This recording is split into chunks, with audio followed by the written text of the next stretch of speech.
ويحمل عرش ربك فوقهم يومئذ ثمانية يومئذ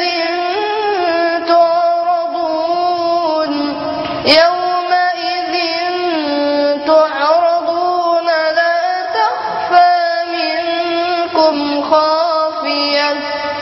فأما من أوتي كتابه بيمينه فيقول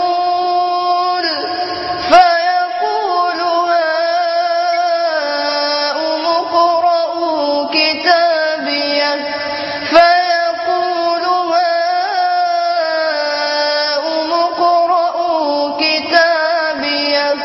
إني ظننت أني ملاق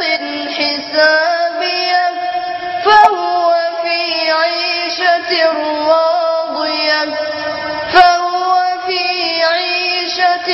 راضية في جنة عالية قطوفها دانية كلوا واشربوا هنيئا بما أسلفتم في الأيام الخالية وأما من أوتي كتابه بشماله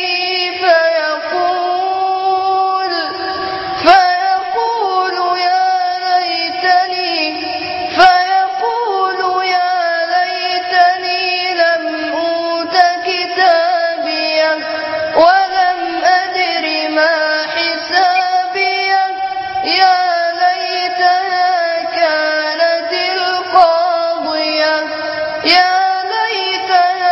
كانت القاضية ما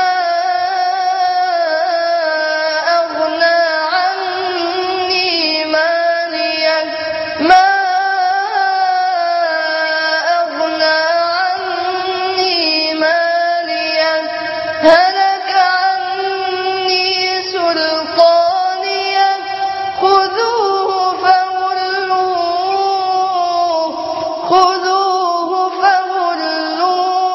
فغلوه ثم الجحيم صلوه ثم في سلسلة ذرعها 70 ذراعا فاسلكوه إنه كان لا يؤمن بالله